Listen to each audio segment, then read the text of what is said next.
Thank you very much for the invitation to talk about magic books, and I'm very, very happy and really honored to be a member of this team.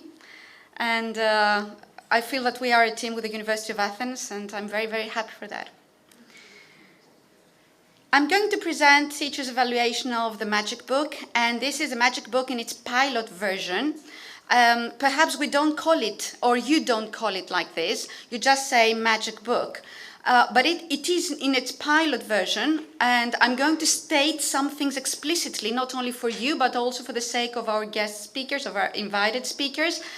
It is the pilot version because it was written initially in order to take feedback, to pilot it in the third grade of state schools, of the PEAP schools, in order to get feedback and modify, change whatever needed to be changed, and rewrite it, partly at least, so that Magic Book 1 can be published and issued in state schools starting next year. So a few things about the Magic Book, and it's the pilot version of the Magic Book that you all know, that you have used. It is actually the first state school course book for third graders, which was introduced in 2011-2012. You know, everybody knows that before Magic Book, everybody was using a book from a list of prescribed books issued by the Pedagogic Institute. And regardless of any advantages or disadvantages that it may have, a clear advantage is that it has saved 2 million euros for the Greek state, and this is a huge gain. 2,400,000. Thank you. So it's nearly 2,500,000 euros. It's a huge amount of money. This book was written for absolute beginners, okay, in the Greek primary state schools. So we don't take into consideration whether these kids follow or attend a language class outside school. We consider everybody to be beginner when they start the third grade.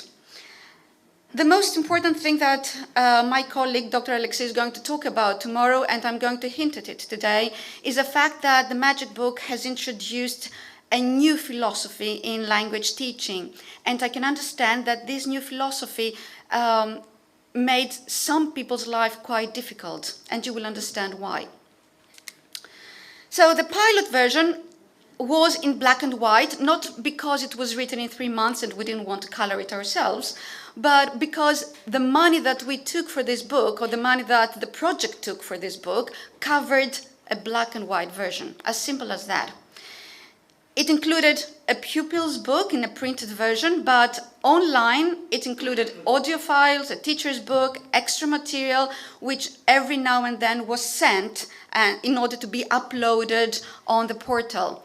And the fact that there was no printed version of a teacher's book and there was no workbook was also due to the fact that the money that was given for the project at that time covered the particular expenses.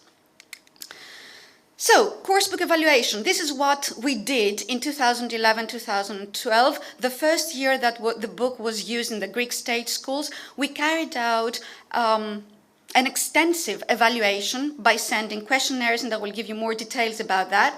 Why is coursebook evaluation important? I think that it's self-evident because it gives you, the teachers, a voice, and it allows you to have a say in what goes on. In other words, we allowed you, okay, to use the book, see what is wrong, what it needs to change, and send us the feedback. Not out of theoretical academic interest, but because this feedback could be fed into the new book, okay, the Magic Book 1, which is going to be used by youth, okay, next year. Ellis calls this a retrospective evaluation. That means that it's evaluation based on what has been done in class. It's not done prospectively, okay, but after the book has been used. So the aims were definitely to receive feedback from you, practitioners who are using the book in its pilot version, and to use it in order to improve the book in any way we could.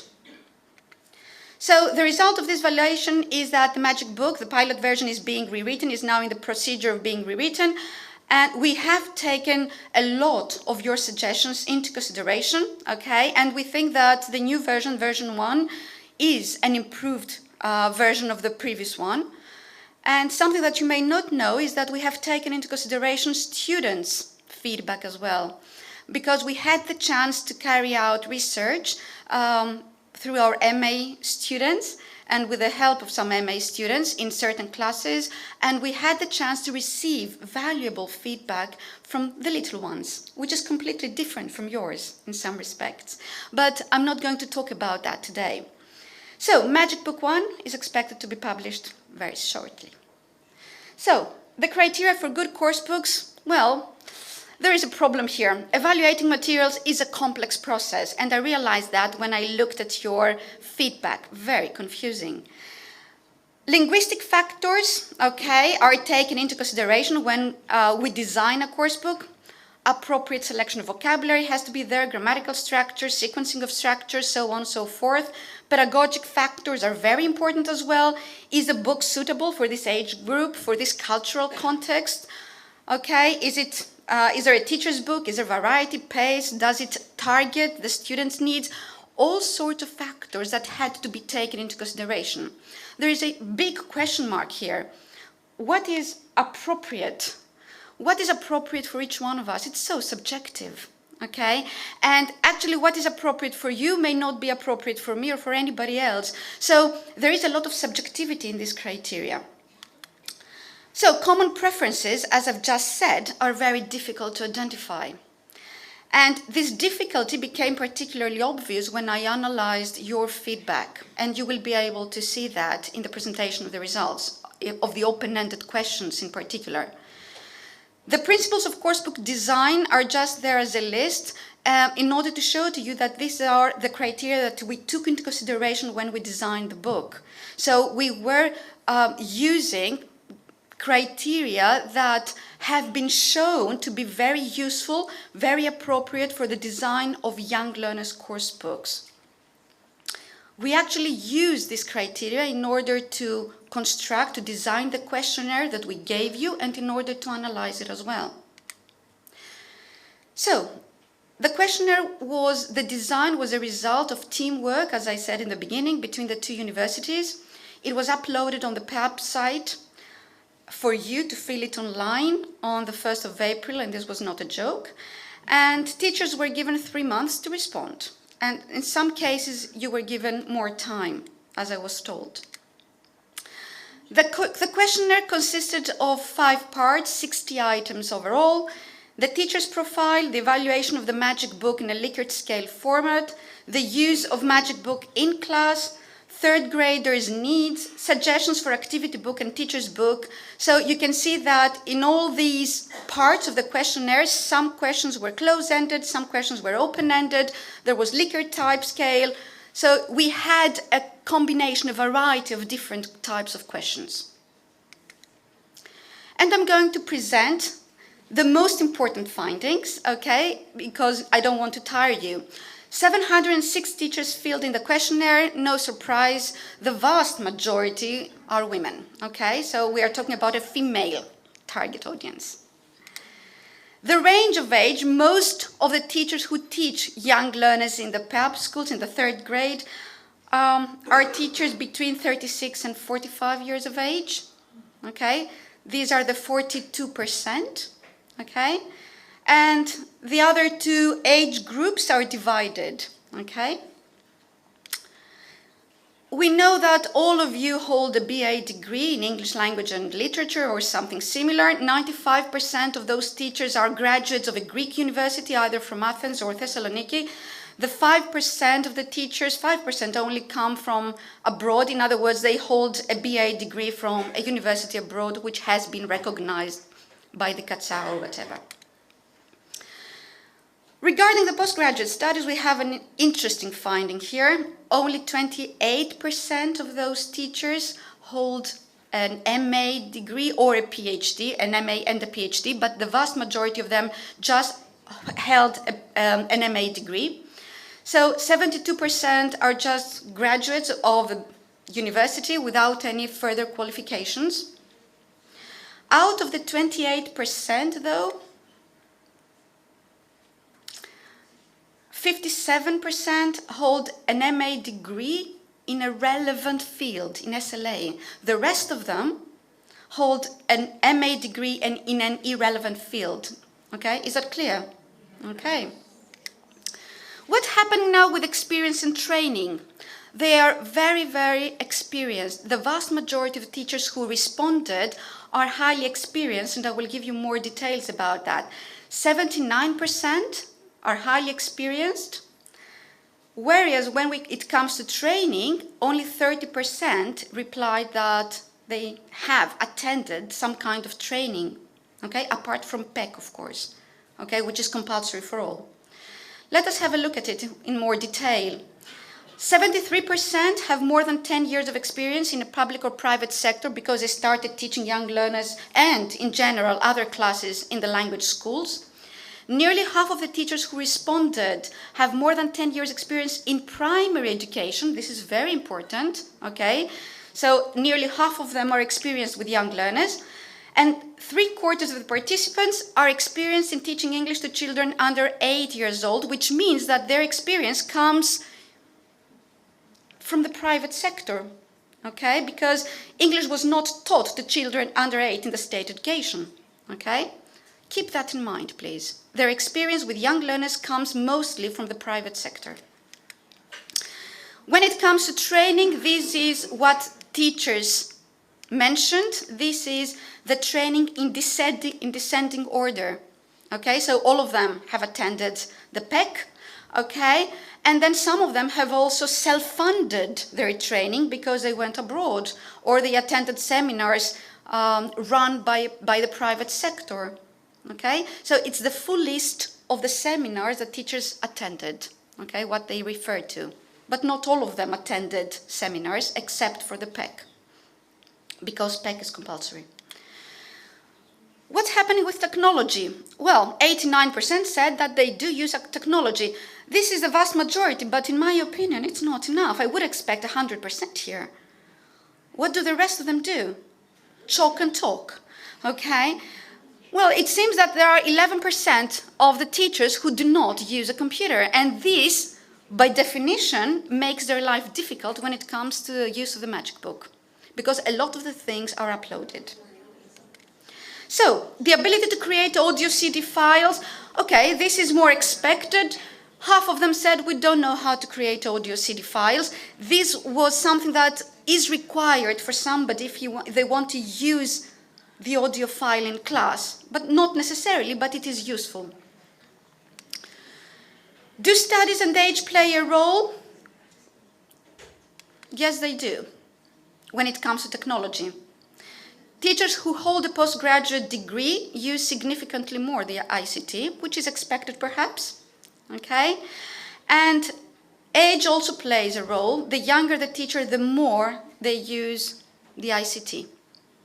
Okay, so there is a correlation there. So this is the profile. This is the profile of the average teacher of young learners in state schools. Young female teacher up to 45 years old, experienced in teaching EFL, experienced in teaching young learners in the private sector though, with a BA but not a postgraduate degree, good ICT knowledge, but with limited training. So they are rather experienced than trained. Keep that in mind, please. And I'm coming to part B, evaluating the Magic Book. I have selected only some items to present, okay? And there was the scale from 1 fully agree to 5 fully disagree, but I have grouped them in order to make the results clearer. So 1 plus 2 stand for yes in this color, 3 stands for in between, and 4 and 5 stand for no in this color. So I will go through quickly but very comprehensively. I will try to be very, very clear.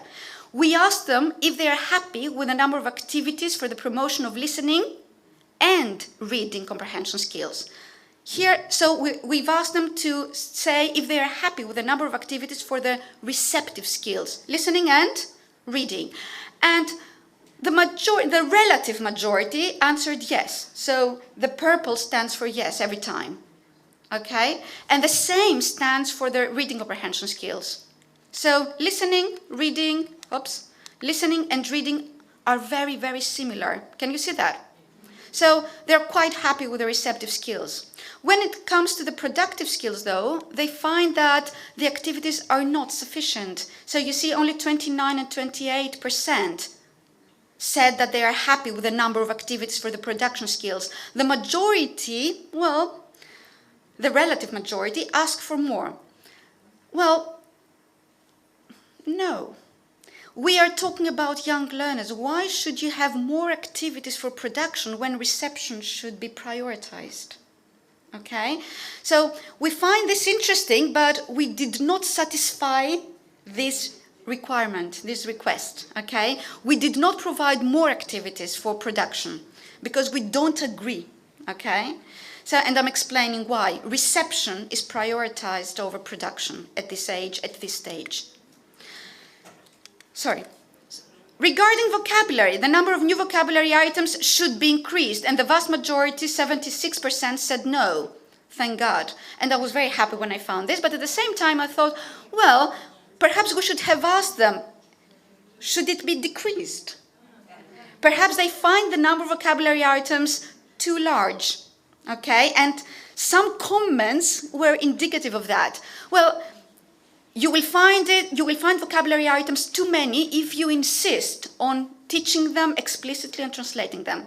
But this is not the purpose, okay? So we are happy with that, but at the same time we're saying that we didn't increase it and we didn't decrease the vocabulary items either, okay? We kept them at the same level. Teachers are happy with the variety of types of activities in their majority, okay?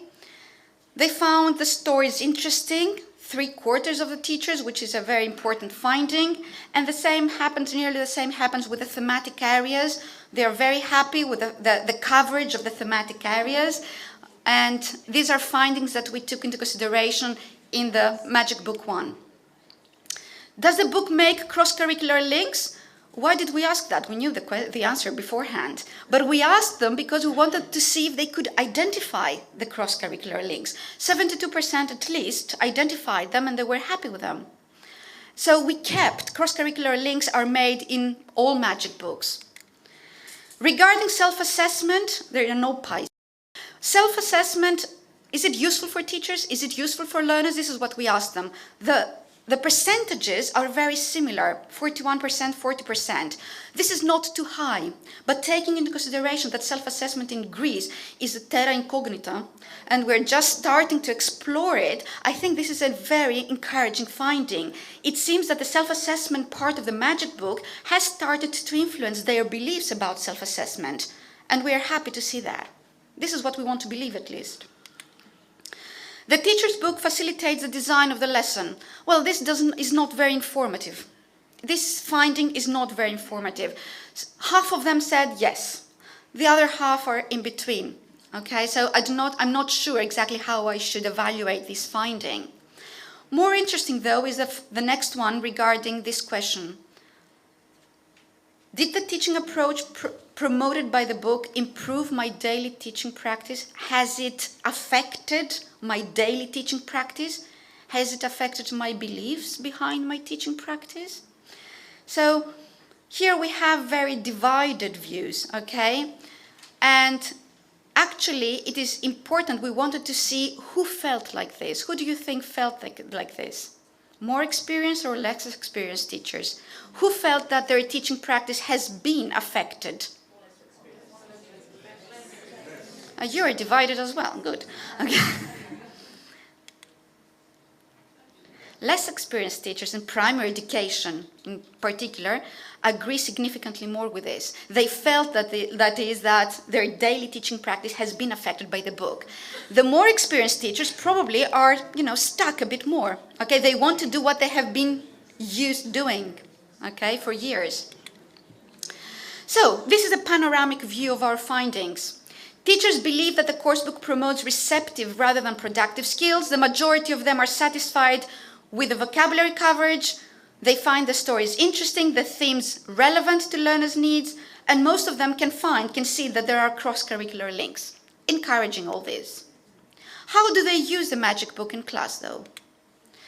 You know that in the magic book there is a section on pre-unit. There is pre-unit, and pre-unit introduces learners to the alphabet, but not exactly to the alphabet, to the sounds of the language. It doesn't follow the alphabetic order. It follows a thematic categorization of the sounds. So students are introduced to the sounds of the language, which have been categorized according to themes. Food, certain sounds for food, certain sounds for toys, for clothes, and so on and so forth. So that was a different approach, and we wanted to see how teachers have used that. I'm explaining that, okay, for our invited speakers. So 88% used the pre-unit. The rest didn't. Why didn't you use a pre-unit? The book came too late, which it did in some cases, I know. I downloaded selected material. What is the implication of that? I preferred to use the good old method. I devised my own material. The implication, I did what I've been doing all these years. I used previous book, which I know very well, preferred to follow the traditional way of teaching the alphabet. What is the implication of all this? I don't want to experiment with this way of teaching the alphabet, okay? Let us have a look at the positive views and the negative views on the pre-unit as they were expressed. It helps the pre-literacy skills, reading and speaking, pre-reading, pre-writing stage. It is a good introduction. This is what teachers told us. It is interesting, fun, original, thematically grouped words and letters, categories, topic-based, so they liked all these things. The alphabet, or the sounds, I would rather say, are introduced in context. They like that, not in order, A, B, C. Priority was given to the sounds, A, B, K, okay, not to the names of the letters, A, B, C. Some people appreciated this change, they liked it. They welcomed it. Letters and words are introduced through games. Okay.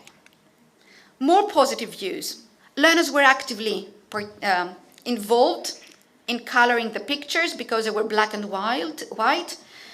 It introduced useful and interesting vocabulary, thematically organized, as you know. It did not encourage memorization. Students were not asked, or are not supposed to be asked, to memorize the alphabet. And there is a variety of activities. What about negative views? Lack of books, and we had to use photocopies because they came late, probably. The order of presentation confused learners. Why did it confuse learners? Did learners, they knew the alphabet from the frontispiece, from the language school, so they were, you know, oh, where is A, where is C? It is not where it's supposed to be, okay? So they were confused in this respect, and probably teachers were not happy. Few activities, this is exactly the opposite of the previous comment. Few activities for each group of letters. No songs or rhymes. We took that into account, and we have introduced songs and rhymes in the pre-unit this year for Magic Book 1 and for Magic Book 2, and I will explain about Magic Book 2 in a while. Words are difficult for the children to remember. The only word that I can see difficult here is the word watermelon. The rest, all these words are words that teachers mentioned in their questionnaires, okay? I don't know if they are difficult or easy, I can't tell. I don't think so, though. Boring activities already familiar for some teachers. No flashcards, posters, video games, although this material had been uploaded, but these teachers perhaps didn't download the material. They didn't like the drawings of the pre-unit, and they found out that Unit 1 introduces the text abruptly. Okay? From simple words, they moved to lexical phrases, and they found this transition very difficult. Okay, so you've got an overview of the positive and negative comments. We asked them to say whether they find the activities too demanding, cognitively and linguistically. They found them less demanding cognitively and more demanding linguistically. Can you see that? Okay, so 26% found them demanding cognitively, and 40% found them demanding on a linguistic basis, from a linguistic perspective. Okay, that's fine. And we took that into account, and actually what we have tried to do is to make the activities more demanding cognitively for the students, okay? Especially in Magic Book 2. And I repeat that Magic Book 2, for everybody, Magic Book 2 is a book that is going to be used in schools where students were taught English in A and B grades, okay? Whereas Magic Book 1 is going to be used in schools where English is introduced in the 3rd grade, okay? So we're talking about 2 different books with the same philosophy, though. So who says that they're more cognitively or more linguistically demanding? Experienced teachers seem to agree significantly more with the statement that the book is linguistically demanding. Experienced teachers find the book linguistically demanding significantly more than less experienced teachers. Very interesting. I didn't expect to find that. Do you use the sound files? 69% said yes, but of course this is related to their ability to use ICT. Why don't you use them? No CD sent to school, but there was no CD supposed to be sent to school. I mean, they shouldn't expect a CD because there was no CD. We didn't have money to create a CD. Everything was uploaded. They couldn't download it despite the efforts. Technical problems, I can understand that. Not available, not easy to use, perhaps. I used my own activities. That's a very honest answer. I can take that, okay? I preferred my own songs, my own activities. Only half of the teachers responded to that, half of them. So all these answers are given by half of the teachers. So they are very much the same. They were asked to express their opinion about the audio files. And in all cases, nearly half of them said that they have positive views, okay? But I remind you that only half of all the teachers responded to that question. What are the 3rd graders' needs, according to teachers? Are the activities in the Magic Book appropriate? Which are the most appropriate activities? What comes first? These are in an ascending order, okay? The most appropriate activities are the songs, very well. Crosswords, games, dramatization, and role play. And of course, they have graded the rest of the activities as well, but I'm showing you the 4 most important ones, dominant ones. So songs are the most appropriate activity for teachers. But they suggest more themselves. What do they want? Video animation, grammar, in this order. This is the order. Picture dictionary, supplementary material on CD-ROM, pictures, visual stimuli, graded activities, writing activities, multiple choice activities, music and dancing activities, picture crosswords, word search, team games, dialogues, fairy tales, board games. Some of these suggestions have already been incorporated. Some of them, grammar has not. What about thematic areas? What are the most appropriate thematic areas? Again, number 1 is animals, okay, in an ascending order again. Animals, colors, body parts, clothes, daily activities, school activities, toys. Okay, so they find that all these themes are there in the course book, but we have asked them to grade them according to appropriateness after they have experienced the use of the book.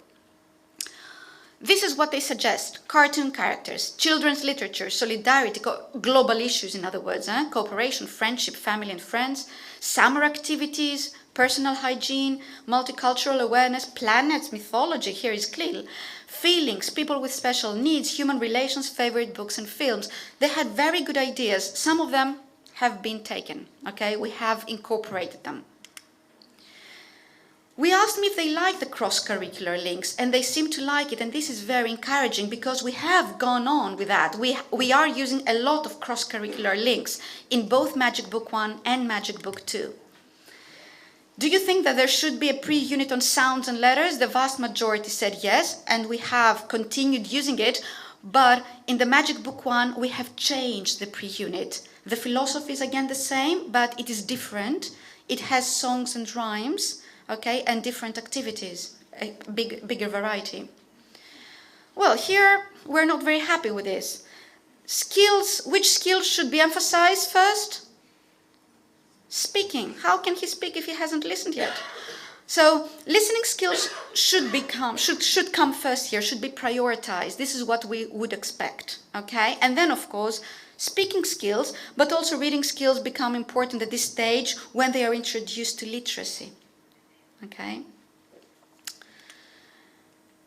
These are the extra material that teachers want. Revision activities come first. If we are talking about recycling activities, we are happy with that. If we are talking about revision tests, we are unhappy with that. Okay, and they clarified a bit later. They want flashcards, stickers. We understand that. Unfortunately, we cannot include stickers though. Drama play, we have included that activity. Okay. Revision tests, they do want revision tests. Vocabulary activity and revision activities, they want this ready-made. Okay. We do not agree with that. And we wanted to see who asks, what is the profile of the teacher who wants these revision tests. We found a significant correlation between their educational background and their wish for revision tests. I'm not going to tell you what. Can you find out? What is the educational background that dictates? What? People with fewer qualifications tend to ask for more revision tests. Okay, there is a significant correlation in the findings. For some reason. I'm finishing off by giving you some positive and negative views on the book. Okay? One positive view is that the book is a vast improvement on anything previously produced. I think this is the best comment that we have received. The black and white was not a disadvantage because they could color it. And I've heard a similar comment a while ago here. I was shocked at first. It seemed too demanding, but without grammar explanation and with the use of lexical chunks, they progressed more easily. Thank God. Somebody found it, discovered it, and even wrote about it. That's very huge, very important revelation. Lady Decay, this is a character of Unit 5, impressed them. We sang the song the day a dentist came to school. Excellent cross-curricular links. Negative views. Lack of colors does not attract attention, but there is opportunity for the learners to enrich it, to color it. Many grammatical phenomena in the text. Some activity should be given. Explanation could be provided. Explicit grammar teaching is asked for here, okay? Lack of explanations in Greek. I'm sorry to say that none of those have been taken into consideration. Okay, we haven't, except for the colors, of course, which is the Magic Book 2 and Magic Book 1 are going to be in a colored version. Okay, and I can show you here Magic Book pilot version that you all know, black and white. Okay, and this is the colored version of Magic Book 2. This is what I have in my hands right now. Okay, so you have the colored version ready. And of course the workbook that goes with Magic Book 2, which is in, oops. It is black and white, the workbook, the activity book, okay? Thank you. So there is a lot to look forward to for next year, and something similar will be done with Magic Book 1 that you're going to use next year for the non-PAP schools. I'm finishing.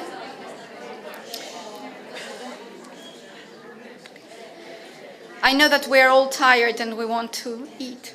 Okay. I will just tell you what I received after all this analysis. I was very happy to find out that teachers in their majority are quite experienced in teaching, and in particular in teaching young learners, because this is what we want them to be. We want them to be quite experienced. This is very positive. However, this experience with young learners is experience gained from in the private sector. Most of those teachers gain this experience with young learners while teaching in language schools, in foreign language schools, which are exam-oriented institutions. So this fact, I think, unfortunately, influences their beliefs about learning and teaching and their expectations from any course book. Whichever course book we give them, they will expect the same thing, okay? They will expect to do things that they used to do in the foreign language school, in the private sector. So there is a need for continuous training so that theory and practice, we know things theoretically, but we cannot practice them. We need theory and practice to inform each other.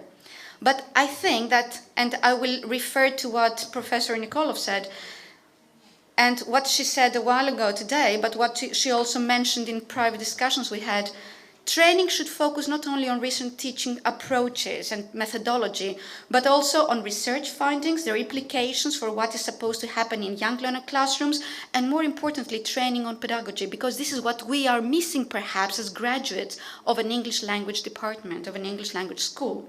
We need that. And I will say again that